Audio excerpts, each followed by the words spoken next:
Fala pessoal, beleza? Eu sou Marcelo e sejam todos bem-vindos ao Anime Underground, mais um super vídeo de análise e teorias, desta vez comentando os acontecimentos do capítulo 30 de Os Quatro Cavaleiros do Apocalipse, que confirmou algumas teorias e que praticamente confirmou a identidade do Sim. Curioso? Então continua aí que eu te conto tudo depois da vinheta.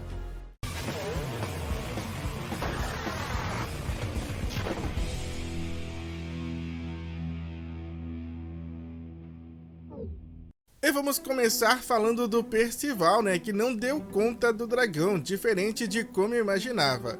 Mas aqui é inegável que existe de fato uma forçação do roteiro, pois não dá para acreditar que esse dragão seja muito mais forte do que um Cavaleiro do Caos, como por exemplo Talisker, que o Percival conseguiu derrotar usando parte do poder que havia despertado naquele momento da luta. Portanto, eu acredito que fazer o Percival hesitar em machucar o dragão teria sido uma escolha mais coerente. No entanto, o que eu entendi, principalmente depois da fala do Sim sobre os poderes do Percival, é que o Nakaba quer deixar bem claro para nós que o garoto ainda está evoluindo e que está muito longe do seu verdadeiro potencial. Então, criar obstáculos dos quais ele não pode superar neste momento é importante para validar essa construção do personagem, além, claro, de poder com isso criar esse momento épico do Hauser. Momento que era esperado, como eu já havia dito no vídeo anterior, ver o Hauser fazendo aquela chegada triunfal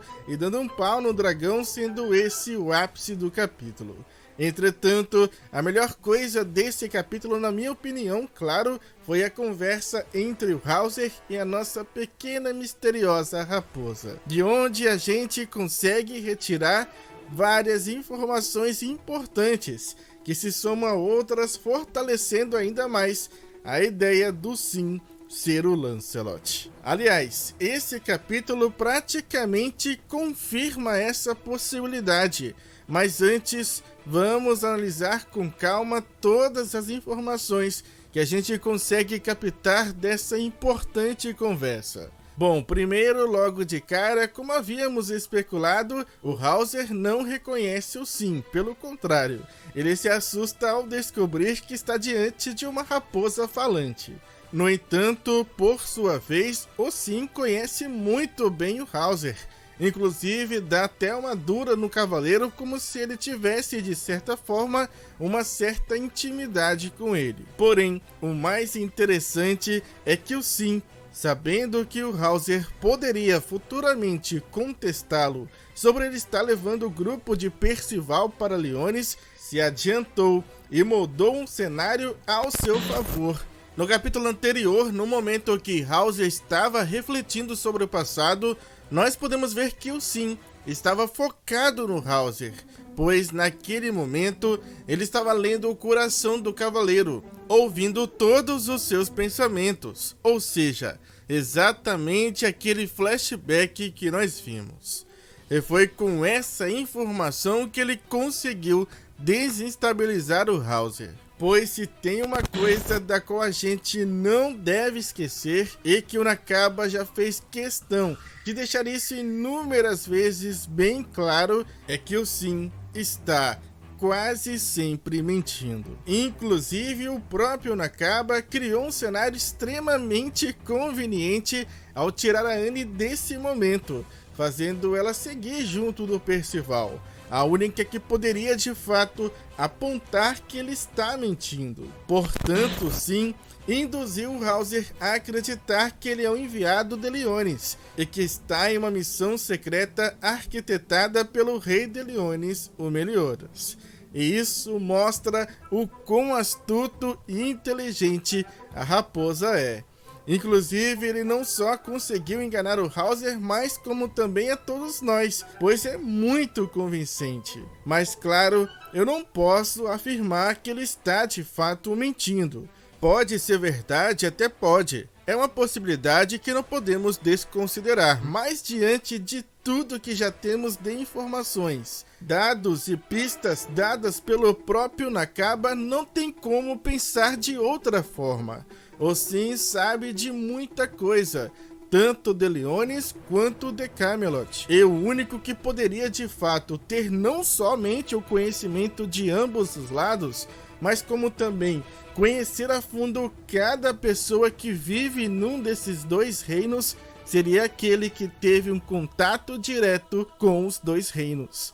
E o Lancelot teve exatamente isso, portanto, juntem todas as informações que temos até o momento, ou seja, através dos vídeos aqui do canal ou do próprio mangá, e vocês vão notar que não tem como não pensar que o Sim é o Lancelot. Mas se ainda assim não for o suficiente, aqui vai uma pista extrema dada pelo Nakaba nesse capítulo. Bom, fazia bastante tempo que o Nakaba não respondia as perguntas dos fãs. Para quem não sabe, o Nakaba responde perguntas que são enviadas para ele pelos fãs, e ele faz isso através do próprio mangá.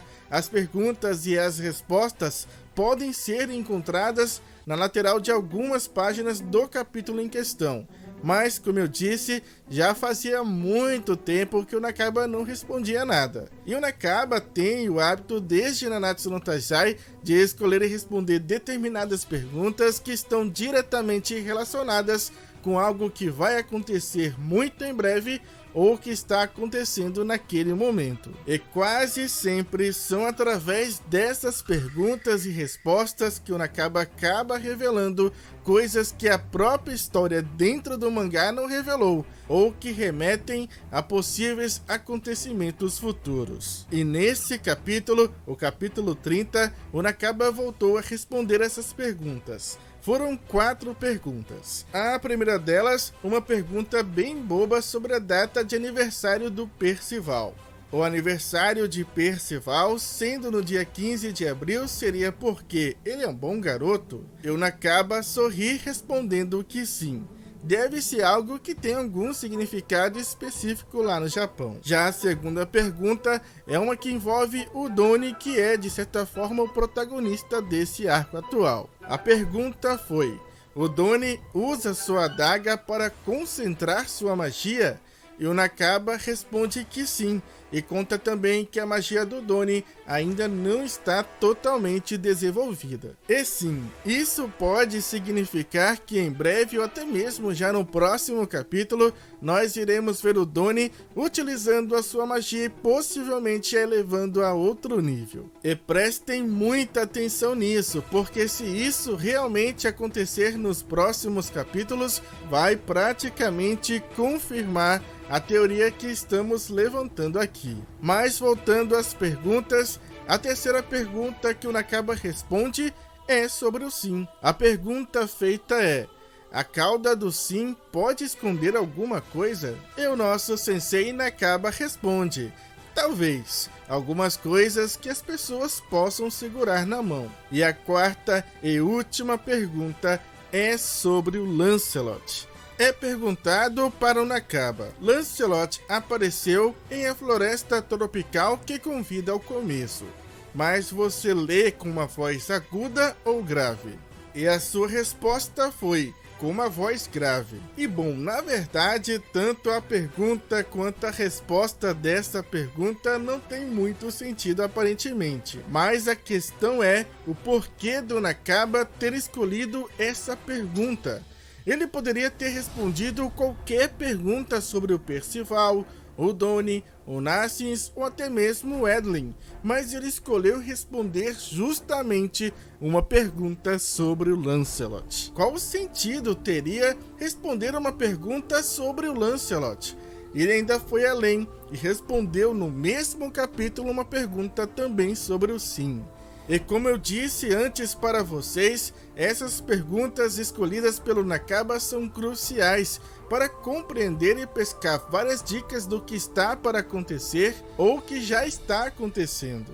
E neste momento eu volto a dizer, é quase que impossível não conectar o Lancelot à raposa assim, diante de todas as pistas e informações que o Nakaba já nos deu até o momento. Portanto, a escolha dessas perguntas, onde estão presentes o Lancelot e o Sim, podem ser a maior dica do Nakaba sobre a identidade da raposa, que eu acredito que vai ser revelada muito em breve. Mas como eu disse em outros vídeos, eu queria muito estar errado sobre tudo isso, e espero estar, porque eu quero muito ver o Lancelot tendo uma história muito mais sombria e pesada dentro dessa história.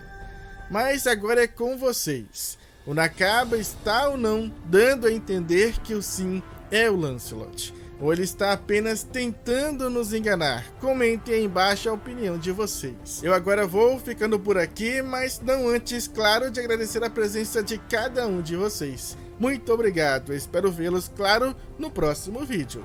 Falou, fui, é nóis!